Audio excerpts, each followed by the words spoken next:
most of the people out there that are doing drugs and drinking and doing things they shouldn't do don't want to be doing there, but they don't have stock. They don't have daily practices. They don't have faith. They don't have these values that you can go to and say, now, hold on a second. Is this what a grateful person does?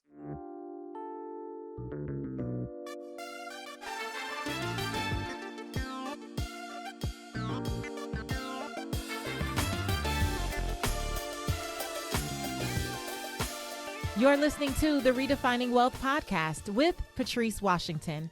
This is a space where we come together each and every week to chase purpose, not money. Welcome back to purpose chasers all over the world who have leaned into this message for 4.5 years now.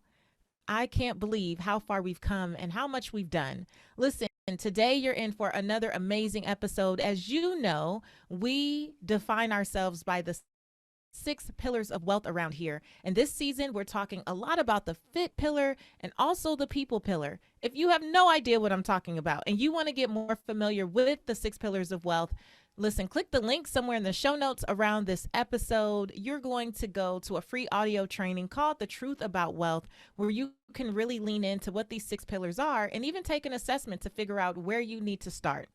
Now, today, we have another amazing episode. David Meltzer, a serial entrepreneur, just all around good guy out there adding value left and right in the marketplace, is here to share his story.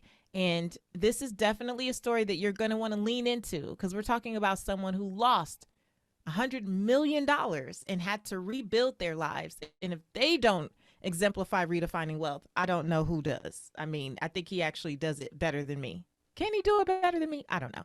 Anyway, before we get into this week's episode, let's get into the affirmation of the week. You know, you got to speak positivity into your life, into your day.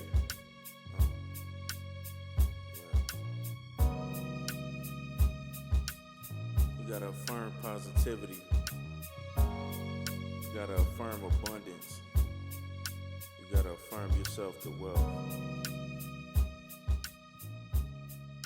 This week's affirmation is, I fulfill my commitments to myself and others. Before I pursue anything, I take stock in who I am and what truly matters to me. Because when I make a commitment, I do what I say I'm going to do. People rely on me because I am capable, dependable, and ready to produce results. I am honored that I can trust myself and that others trust me with the things that are important to them as well.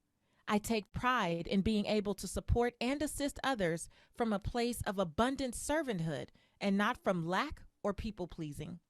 I understand that when I help others, I am helping myself grow exponentially, both directly and indirectly. Declare today, I fulfill my commitments to myself and then others.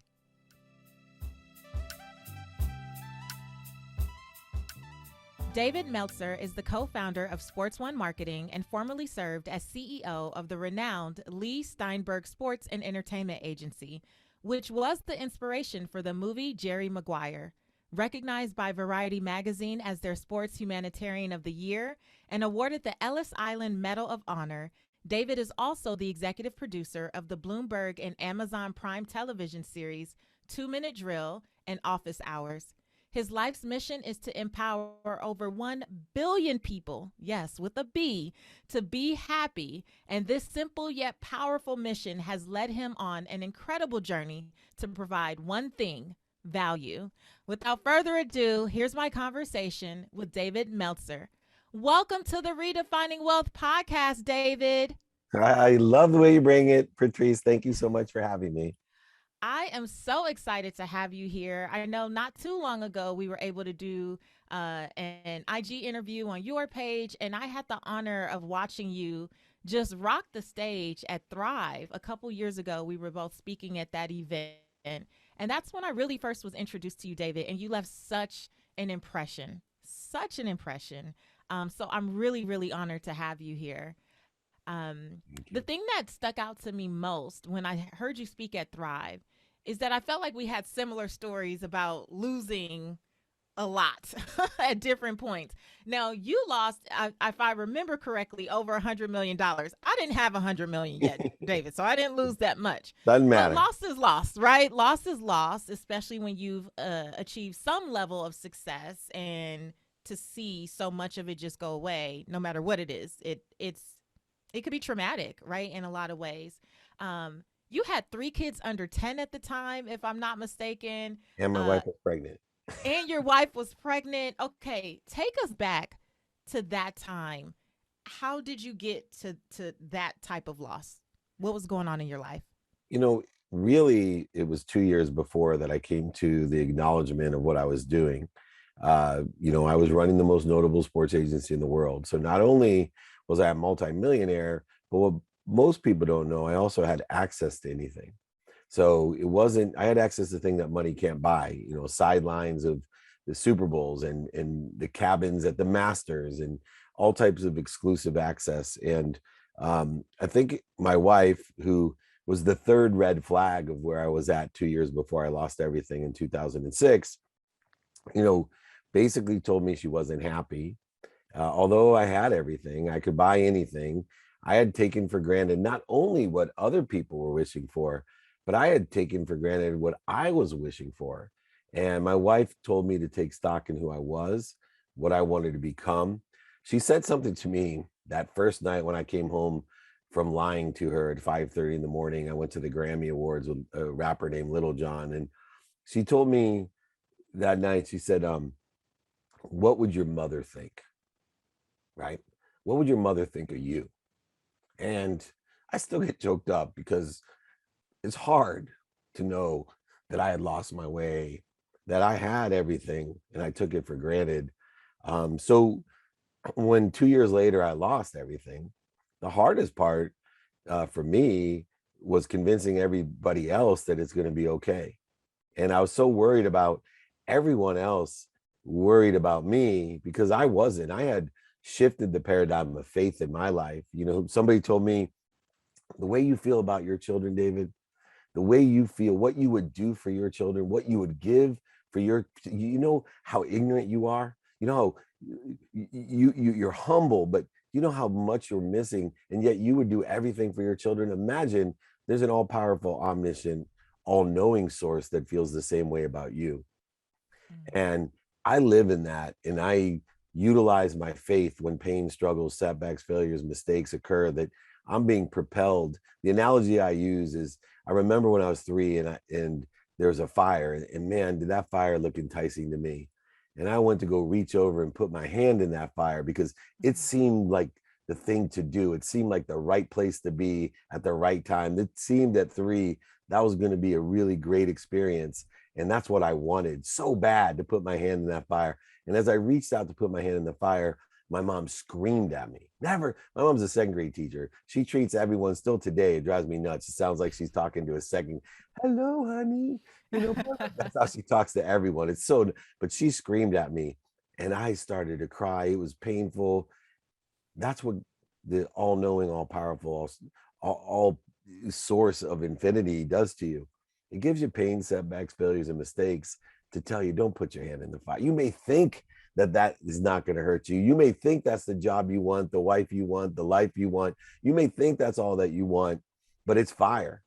And I know I'm omniscient. I'm going to slap your hand or yell at you to get you to propel into a better place, a better position. And that's where my mindset was when I lost everything. But I will tell you, Patrice, two of the harder things was, one, to tell Leigh Steinberg that I went bankrupt, because the reason he hired me was to be an icon to all the huge athletes that I would take care and make them financially successful like I was. I was Midas in his mind. And here now I lost all credibility to run the sports agency because I was an economic failure. I was actually, what most parents were most worried about was their kids being entitled, not doing what they're supposed to do, and losing hundreds of millions of dollars.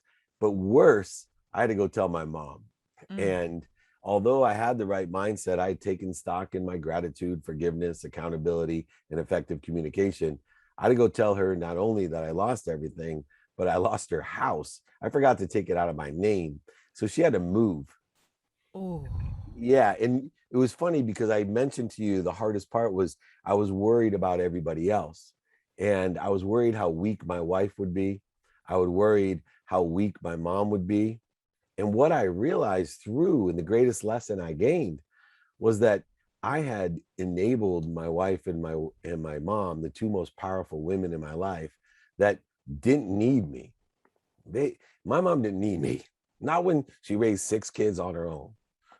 All of us passionate, profitable, and purposeful people. 6 kids, 5 went to the Ivy Leagues, graduated summa cum laude, working 2 jobs, packing my dinner in a paper bag and teaching us to do the right thing and to be kind and to live life above the line. And I was worried about her. I was worried about her. And I see so many people put that into the context.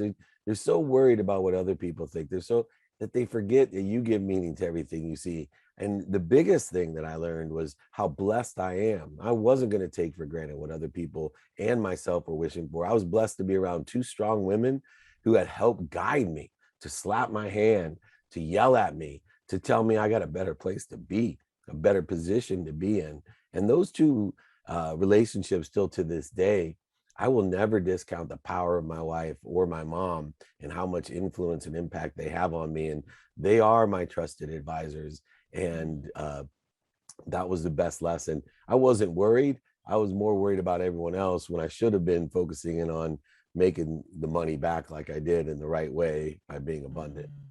Mm.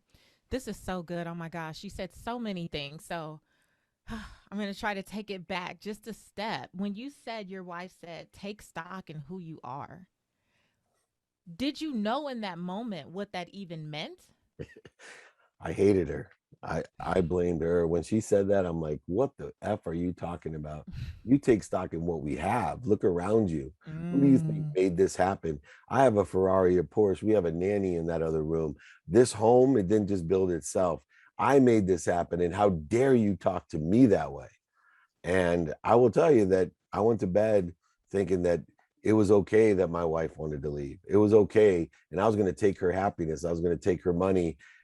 But for a present my father gave me, I don't know where I would be, because I sat on the end of my bed in the morning, hating my father, hating my wife, hating, miserable and empty life, even though I had everything I ever dreamed of. And all of a sudden, when I'm sitting there thinking about who should I call to get divorced, all the dumb things I was thinking, I looked over into my closet and there was a jacket that my father gave me on my 30th birthday. The last time I told my father I hated him. The last time I called my father's name and told him he didn't understand, because he gave me a jacket with no pockets. And I told him to stop punishing me. Who does he think he is, going to teach me a lesson? Money doesn't buy love or happiness. Hang some jacket in my closet with no pockets to teach me you can't take anything with you when you're gone. You can't be the richest man in the cemetery. I told my dad to F off when I was 30 years old. You missed my birthday 20 years ago. You haven't been in my life. How dare you even talk to me? You're a liar, cheater, overseller, back end seller, manipulator. I hate you. Same kind of stuff I told my wife the night before. But when I saw that jacket, I broke down, because I looked at that jacket. I still get choked up because I looked at it and said to myself, I don't hate them. I hate myself. And that's when I understood what my wife meant, to take stock in who I was, stop hating yourself, take stock in who you are and what you want to become, the same person that made you who you were from nothing but imagination, possibilities, probabilities, the law of attraction, the law of Goya, and the law of gravity all combined to put me into this dream state that other people wish to be where I was, including me. And I'd taken it all for granted. And so I took stock in all the lessons my mom taught me: Mm. gratitude, forgiveness, accountability, and inspiration, effective communication, not with everyone else, but with the most powerful source of light, love, and lessons that always is connected to me. That thing that cares as much about me that I cared about my children, except for it's all knowing and all powerful, unlike myself, a humble, radically humble person, ignorantly humble. But yet that's what drove me. And I was prepared 2 years later to lose everything. And it scared more people that I was so ready than it did when I was messing up. It sounds like from the time you had that kind of confrontation really with your wife until the point that you lost everything, you were, we would say, on a journey of redefining wealth. So as you were going through those few years, you were no longer attaching your personal wealth with just money in the bank. Is that right? You started No to look doubt. at it from different angles. I define myself by my bank account. I would look at my bank account every day. And if it went up, man, I was proud of myself. And if it was going down, I'd be so disappointed in myself. I define myself by my bank account. And I found everything that I wanted outside of me to define me. I was always focusing on more. I always wanted, people to like me. I would buy things I don't need to make myself happy. I'd buy things to impress people. I would even buy things to impress people I didn't like. I was so insecure. I wanted to find happiness outside of me. And what I learned, and I do want to say one thing, because have done many interviews, as you know, I want to reiterate that I didn't just change overnight. Mm-mm. I took stock in who I was that day, but it still is, right? I'm practicing. I'm practicing gratitude. I'm practicing forgiveness. I'm practicing accountability. I'm practicing effectively communicating with the greatest source of light, love, and lessons. I'm practicing. I'm getting a lot better. It's been 16 years or so, right? I'm getting well practiced at it. But it took me 2 years. There was a lot of arguments with my wife, her reminding me, recollecting me, remembering me to say, that's not where you go. Look, I'll tell you, my wife still reminds me, right? I'm going on another trip, and she'll say, what are you going to do in this situation? Right? Reminding me the humble life. You happy with your life?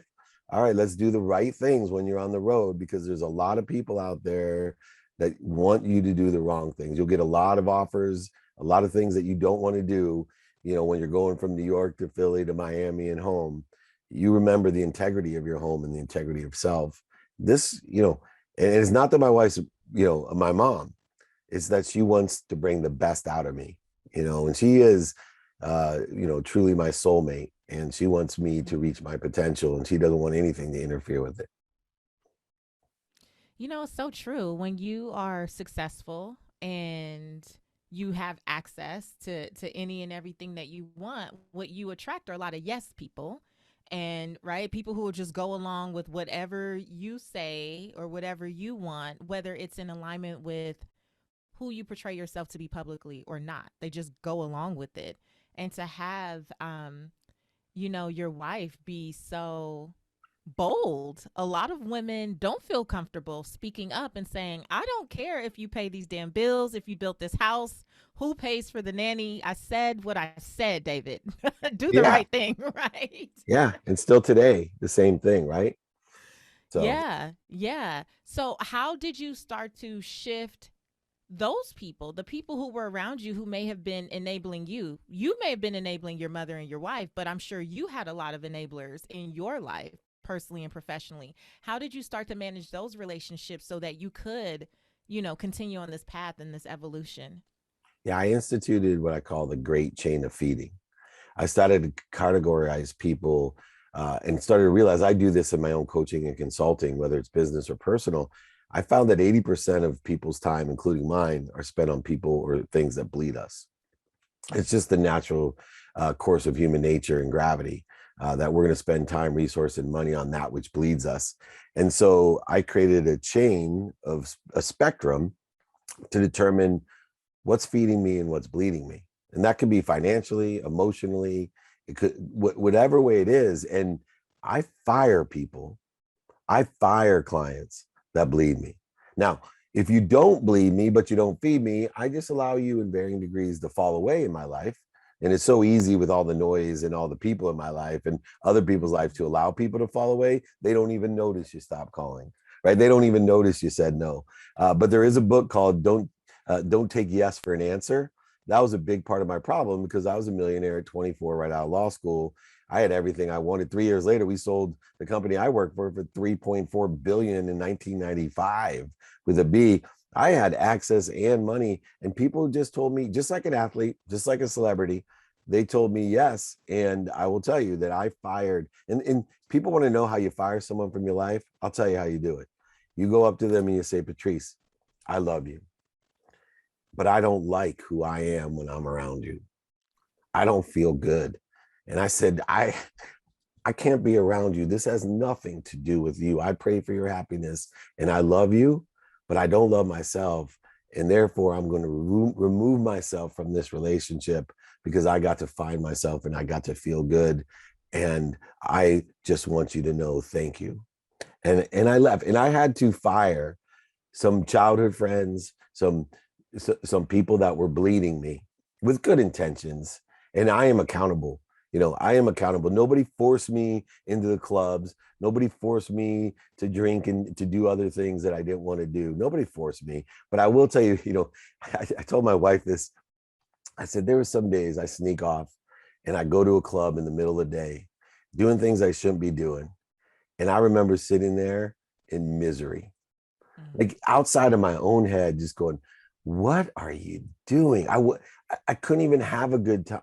I was such a pleaser and I wanted approval and I was so lost and empty. The reason it's so important to me is I know most of the people out there that are doing drugs and drinking and doing things they shouldn't do don't want to be doing there, but they don't have stock. They don't have daily practices. They don't have faith. They don't have these values that you can go to and say, now, hold on a second. Is this what a grateful person does? Right? Is this what an accountable person does? Is this what an inspired person does? You know what you can say is, no, I don't want to go. No, I don't. I had to start, believe it or not, by separating myself from the actual enticement. So I'd have to add an extra layer. It wasn't that I trusted myself to say no. I would have to say no to a situation before I would get into a situation where I could say no. I'd have once removed, because I was so weak. I was so weak. I didn't have stock in who I was. So I was so weak. I would say, oh, no, I'm not going to go golfing. Why? Because I knew when I went golfing, after we're done golfing, the guys want to go out and party. And I wanted to be a step removed. If I didn't go golfing, I wouldn't have to say no. So I removed myself from a layer. And that's how I started. What did you occupy yourself with in the meantime? That's awesome. So I started to be more interested than interesting. I have a mathematical equation of faith and luck. I started to pay attention to and give intention to what I think, say, do, and believe, understanding my own personality traits, characteristics, obsessions, and addiction to what I wanted. So what I started paying attention to and started occupying myself with was what I want personally, experientially, giving wise, and receiving wise. And I'll tell you what, when I didn't know what to do, when I was lost and empty, I knew, and I had learned through being more interested than interesting, that my thoughts could not overcome my feelings, that I could sit there all day long going, don't worry, don't beat yourself up, let it go, it's okay. All day long I could sit there and I never felt better. But I learned one super secret. I went and did good deeds. So when I was lost, when I was sad, anxious, depressed, frustrated, angry, guilty, resentful, separate, inferior, and superior, all of those triggers of my ego that still exist today. Our only difference is I spend minutes and moments in those feelings, not days, weeks, months, and years. I learned to go do a good deed. Even if there wasn't something around me, I'd go out and pick up trash. I'd go up and walk around and wave to everybody. I'd help somebody across the street. And guess what? The minute that I reach my truth, my potential of being true and being good, man, I felt better. All of the anxiety, fear, frustration, anger, offense, guilt, resentment, all of it went away immediately. So I learned as a practice to find out what I wanted, who I can help, who can help me, and how I was going to get it done, which helped me prioritize what I was going to do now. And then I ended up accelerating, growing, and exponentially becoming more and more whole. And where I exist today, not only do I feel at peace, but I'm able to share with others, to empower others, to empower others. I went from celebrity to celebrant. I am truly just here to elevate people to elevate themselves. So good, David. We'll be right back after this quick break. Hey there, if you're brand new to the Redefining Wealth podcast, maybe you've been thinking to yourself, well, what are the 6 pillars? What's the actual breakdown and what does that all entail? Well, I broke it all down for you in a free audio training called The Truth About Wealth. I want you to go check it out at patricewashington.com/start here. The Truth About Wealth is going to walk you through what each one of the 6 pillars are, but it's also going to help you assess where you are in your journey so that as you continue to listen to the podcast and lean in a little bit more to this idea of becoming a purpose chaser, you know exactly where you need to start. So head to patricewashington.com/start here and get your free audio training, The Truth About Wealth, today. David, before the break, you were saying you went from being celebrated to celebrant. I just love that. And I love how you infuse faith into what you talk about. I heard you say, I believe on Instagram, that you believe faith is a currency blended with the currency of money. I need you to break that concept down. Yeah, Put that no, together for us. one of my favorites, right? I'm thinking about writing a book called Reconciliation that will reconcile 2 different currencies, 2 different time frames. One, the one that we live at, is the speed of light. That's what our clock is based off of. This is the man-made construct of time that exists here on Earth. And in the construct of time, the 24 hours of activity that you're given, that I'm given, that we're all given, within that construct, there's a currency, there's an object of energy that we put into the flow to get what we want with that 24 hours. And the primary currency of the man-made construct of time is money. Money is an object of energy. We put it into the flow to get what we want only in the man-made construct of time, in the 24-hour days that we're given, no matter what country you're in. Now, there's another time frame.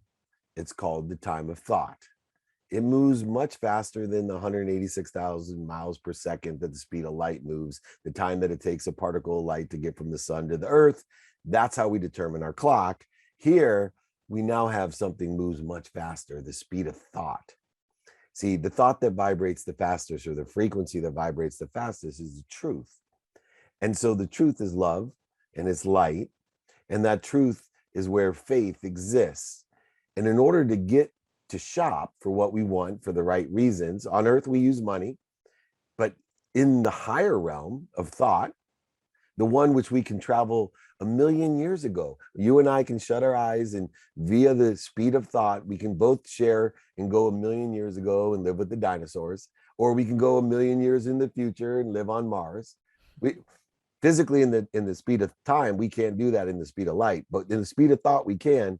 What is the currency in the higher realm, the speed of thought, the speed of truth, the speed of potential? It's faith.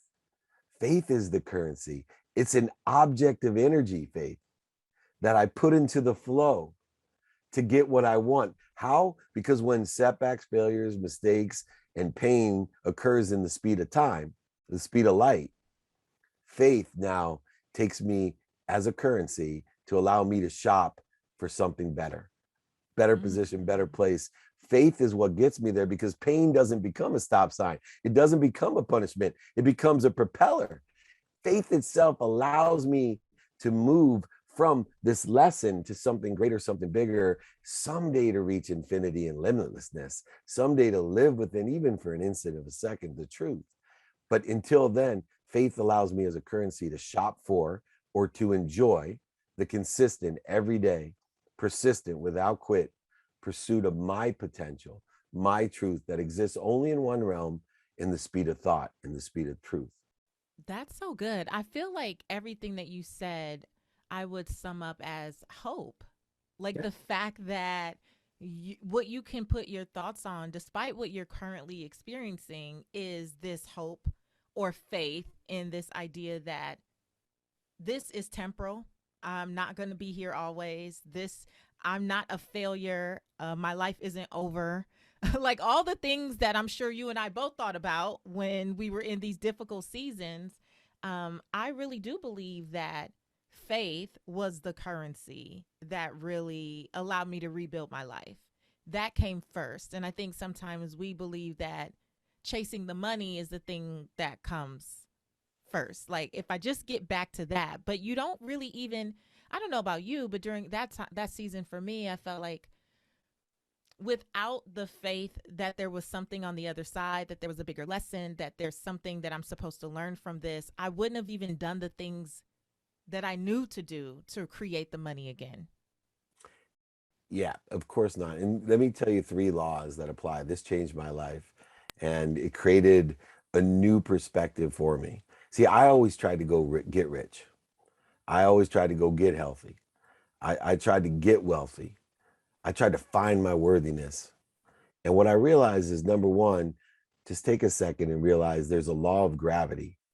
And the law of gravity takes into account both of the currencies. The law of gravity simply says the earth itself is spinning, hurling, and it's rotating around at an enormous amount of speed and inertia and mass.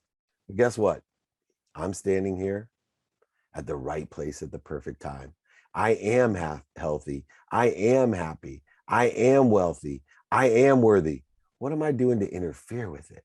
See, now once I know the law of gravity that says I'm at the right place at the perfect time, I am, then I can institute the law of Goya, Goya, get off my ass and figure out what am I doing to interfere with it, clear away through the currencies, clear away all the triggers of the ego, clear away all that's bleeding me, all that's interfering with me and the greatest source of infinity, of limitlessness, of all powerful, omniscient, all knowing being that literally cares about me probably more than I care about my own children.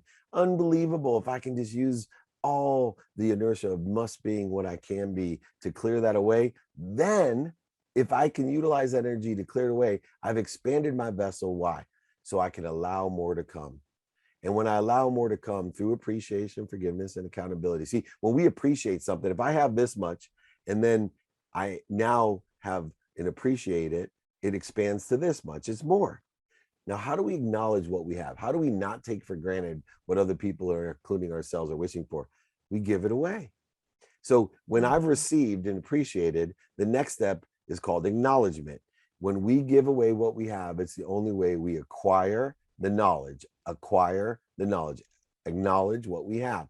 Now, but what remains after we give everything away? A bigger vessel. Now, once again, I remind myself I'm exactly where I'm supposed to be.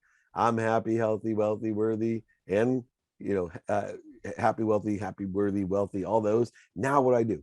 Appreciate it more, expand, give it away.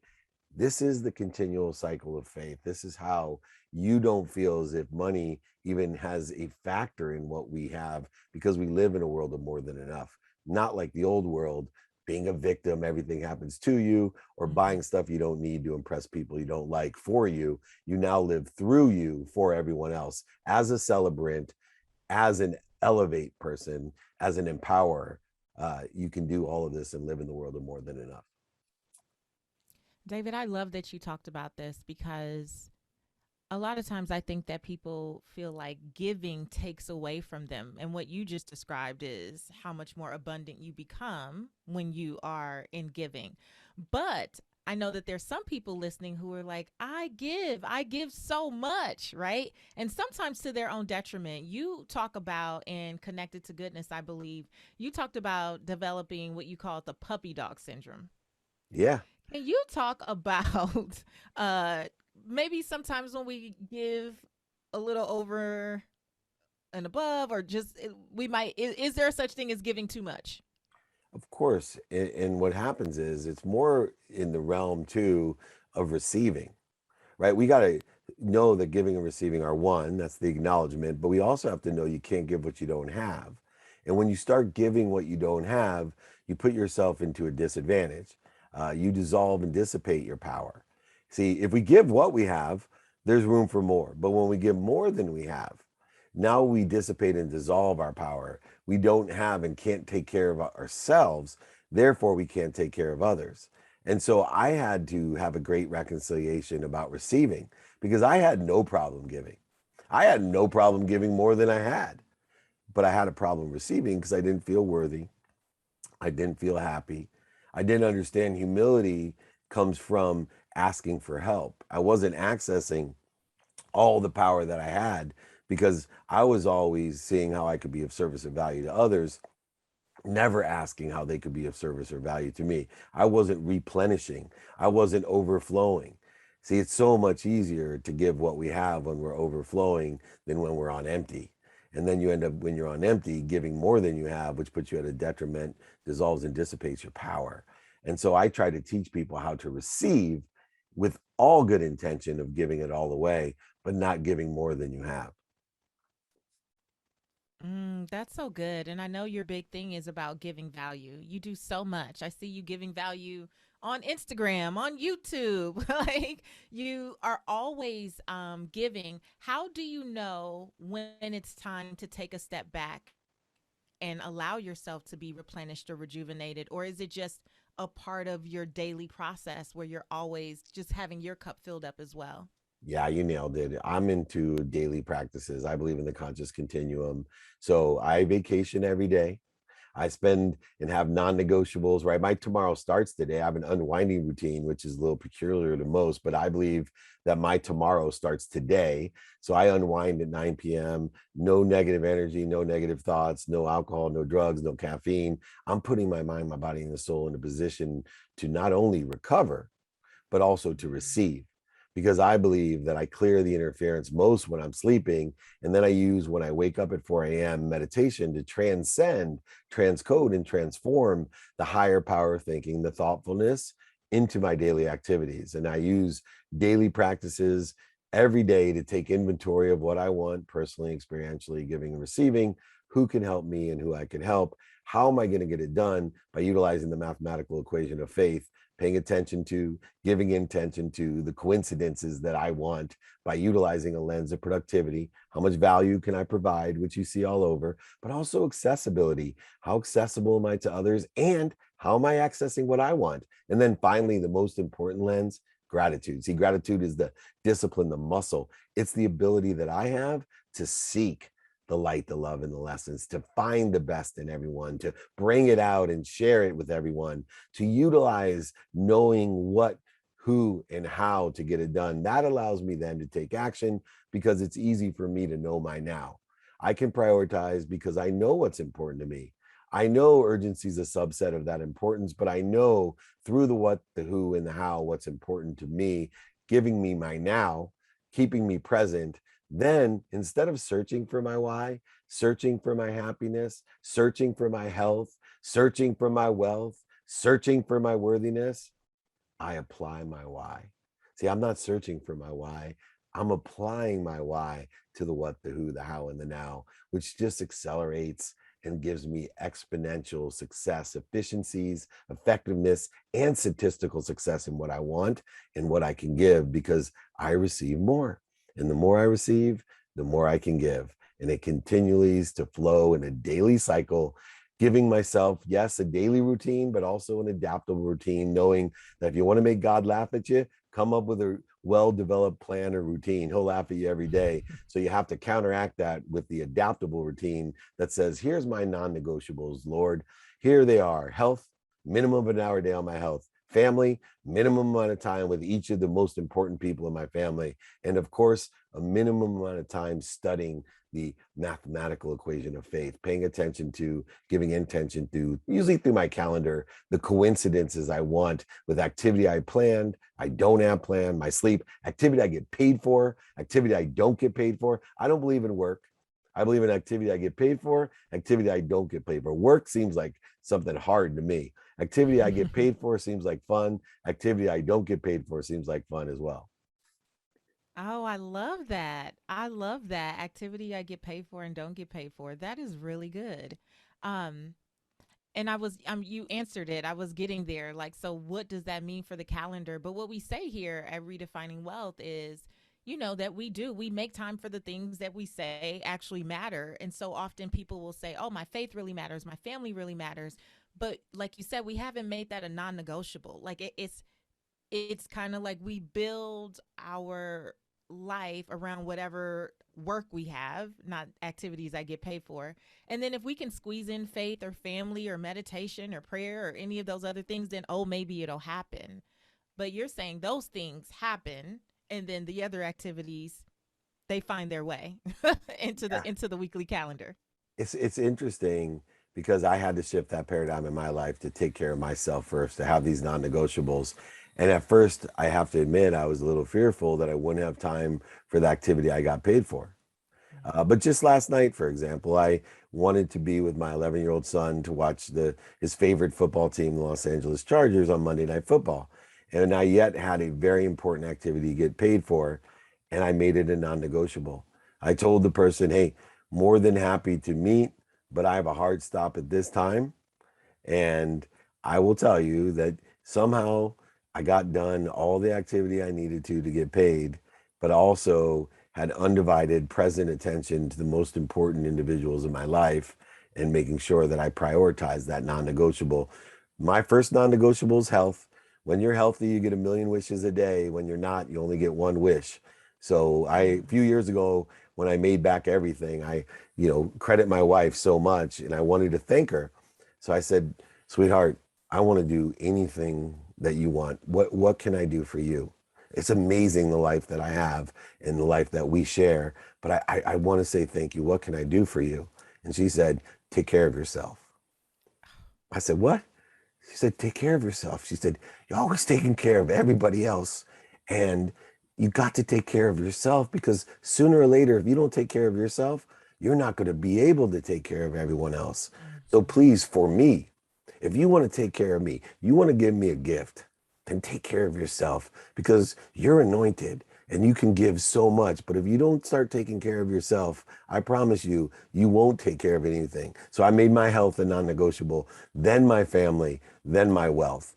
And it seems a lot easier somehow. I always seem to squeeze in the activity to make me wealthy, but it wasn't always so easy to squeeze in my health or my family time. And that's why they have to be priorities and non-negotiables. Oh my gosh, I love that. And I love your wife right now so much. I literally had that conversation with my husband about 6 months ago. I had that conversation, and he said something similar. It was around his birthday, actually. And he said something similar. And that was my answer. I said, the best thing you can do for me is take care of you, is like prioritize your fit pillar. No, I'll get to the gym if I get there. Like, I'll go to the doctor, I'll finally put it on the calendar. Like, I really need you to prioritize your health, because at the end of the day, everyone that you're working with, people you're working for, they'll replace you. But Reagan and I will not get another you. My daughter and I, you're all we have, right? So I Yeah. need you to make yourself a priority and make your health a priority. And I think for him, that was a wake up call as well. Yeah, what a great conversation. I encourage anyone, husband or wife, to make sure they have that conversation. Make sure that your spouse, friend, intimate other gets as many wishes that they want each day, and not only taking care of themselves, but being able to give away all that they have. So good. So, David, before I let you go, I do want to ask this last question. Before I get to our rapid wisdom questions, I want to ask this last question. Who are the people in your life, or what are the relationships that matter to you beyond just your wife and your mom and your children? What are some other relationships that help David Meltzer be who we see you as publicly? Well, number one, source, right? Whatever you define it, God, Jesus, Buddha, Muhammad, Joseph Smith. I don't like to define it because I don't like to separate people by any dogmatic religious definitions. But for me, that source is the relationship that I hold. And then beyond that relationship, beyond my immediate family, then it has to go to my mentors, because once again, I can't give what I don't have. And one of the greatest blessings in my life is that I've surrounded myself with the spirit of excellence, that I've surrounded myself that people that can feed me. So billionaires, millionaires, entrepreneurs, celebrities, athletes, and entertainers that have reached their pinnacles of being what they must be. I've been blessed to be around the Kobe Bryants of the world, of the LeBron James of the world, of, the Tillman Fertittas of the world, and the Cameron Diaz of the world, that have just understood a mindset. And I pick out people in my life, these mentors, the Bob Proctors and the Jack Canfields and the Mary Morrisseys, the ones that have passed, like Napoleon Hill and Wayne Dyer, that aren't here with me. Those are the relationships beyond the most powerful source that mean the most, because that is the relationship that allows me to celebrate others. It is the relationship that allows me to elevate others. It is the relationship that will help me and assist me to empower others to be happy, to change the world with the collective consciousness of happiness, to raise and elevate the vibration of billions of people on earth, so that we all can celebrate one another, that we all can elevate one another, we all can empower one another. And that's the most important relationship that I have, those with Source, with my mentors, and of course, with my mom and my wife and my children and family, but almost in that order. I love it. Thank you so much. Okay, here are some quick redefining wealth rapid wisdom questions. Just tell us the first thing that comes to mind, okay? How do you define success? Kindness. Define wealth in 3 words or less. Object of energy. Ooh, very good. Okay. What's one book that has helped you redefine wealth for yourself? Think and Grow Rich. And fill in the blank. My name is, and to me, the truth about wealth is. My name is David Meltzer, and the truth about wealth is I am wealth. Yes. Powerful, David. I love it. David, thank you so much for being here. This was fun. You're amazing. Please, let's do this again. Thank you so much for everyone. And please, anyone, reach out to me, david@dmeltzer.com. I always got 5 minutes for anyone. Oh, that's awesome. And we'll make sure to add all that to the show notes. Thanks, David. Thank you. That's it for this week on the Redefining Wealth podcast. I really hope that you had some phenomenal takeaways from this week's episode. Until next week, I want you to go live your life's purpose, find fulfillment, and earn more without ever feeling like you have to chase money. Talk to you later.